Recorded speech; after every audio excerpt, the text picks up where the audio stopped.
দোয়া করেন আল্লাহ যাতে শেখ হাসিনাকে হেদায়েত করে। তো দূর পাশে থেকে একজন শিরা বলল যে জনাব ওনার হেদায়েতের পথ বন্ধ হয়ে গেছে। কেন আপনি একটা খারাপ মানুষকে নেতা বানাবেন? কেন একজন মদ্যপী লোককে আপনি নেতা বানাবেন?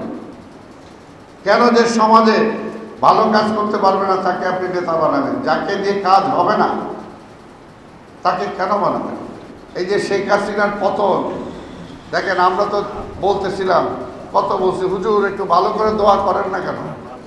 আর কত অত্যাচার করবে, আর কত নিপীড়ন নির্যাতন করবে। কিন্তু আল্লাহ কিন্তু সময় ঠিকই রেখেছিলেন এবং সময় মতো ঠিকই তাকে বিতাড়িত করেছে।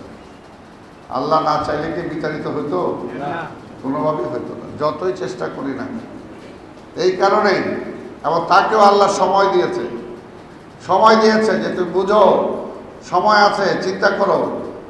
আমি পবিত্র উমরা করতে গিয়েছিলাম, সেখান থেকে মদিনা শরীফ থেকে যখন আসতে, স্বাভাবিকভাবে আমরা রাজনৈতিক ব্যক্তি দেখে দেখা হইলেই মানুষ প্রশ্ন করে কথা বলে।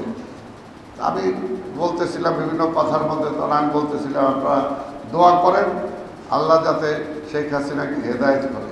তো দূর পাশে থেকে একজন শিরা বলল যে জনাব ওনার হেদায়েতের পথ বন্ধ হয়ে গেছে। আমি দেখলাম কথাটা সত্যি। তো সেই কারণে আমাদেরকেও কিন্তু আজকে আখেরি জমানায় চলে আসছে কিনা আমি তো জানি না। আমি প্রথমেই বলেছি আমি ইসলামিক চিন্তাবিদ না, আমি কোনো ধর্মীয় নেতাও না। এটা হুজুররা ভালো বলতে পারবেন, আপনারা ভালো বলতে পারবেন, কিন্তু মনে হয় যে সেই পর্যায়ে আজকে চলে আসছে।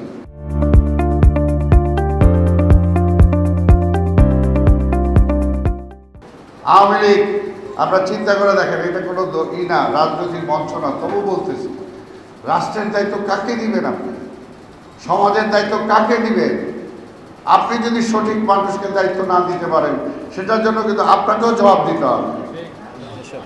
কেন আপনি একটা খারাপ মানুষকে নেতা বানাবেন? কেন একজন মদ্যপী লোককে আপনি নেতা বানাবেন?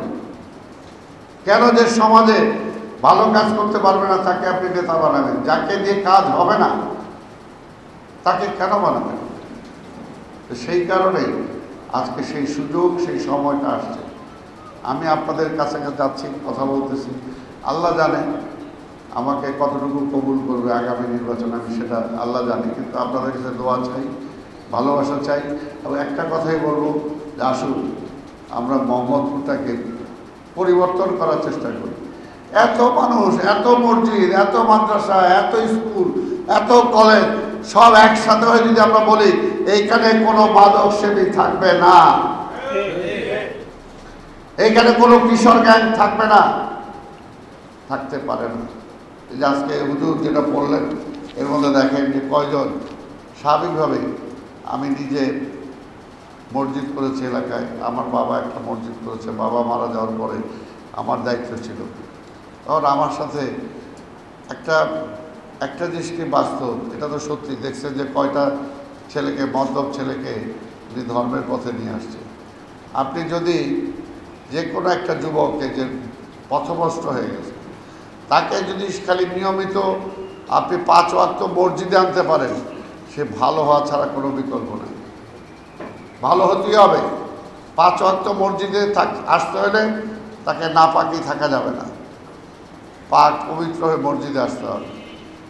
আল্লাহর কাছে যখন আসবে, যখন বয়ানগুলো শুনবে, অটোমেটিক যে ওয়াজগুলো বন্ধ করছে কেন?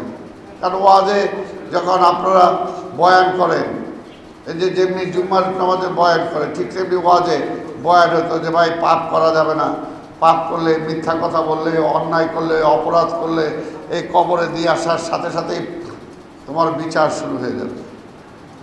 কবরে বিচ্ছুরা ধরবে, অমুক ধরবে, এই ধরবে, অর্থাৎ একটা ভয়, একটা ভীতি যে ভাই আমি এগুলো দিয়ে কী করবো, আমার এই টাকা, আমার এই সম্পদ। দেখেন এই যে যমুনার মালিক বাবু সাহেব কত অনেক সম্পদ করে গেছে, তার মধ্যে কতটুকু ভালোভাবে করছে সেটা আল্লাহ জানে, কতটুকু অন্যায়ভাবে করছে সেটাও আল্লাহ জানে। কিন্তু যাওয়ার পূর্ব মুহূর্তে বলছে আমার সব নিয়ে নাও, তবু আমার যে কষ্টটা হচ্ছে এই কষ্টটা থেকে আমাকে রক্ষা করো। কিন্তু পারছে? পারে না। সব টাকা দিয়েও এমন কোনো ডাক্তার পায় নাই যে ডাক্তার তাকে এটা থেকে উপশম দিতে পারে। কাজে ডাক্তার তো একজনই, যে পারে আমার সব রোগ থেকে আমাকে মুক্ত করতে। কাজে তার কাছে সারেন্ডার করা ছাড়া কোনো বিকল্প নাই।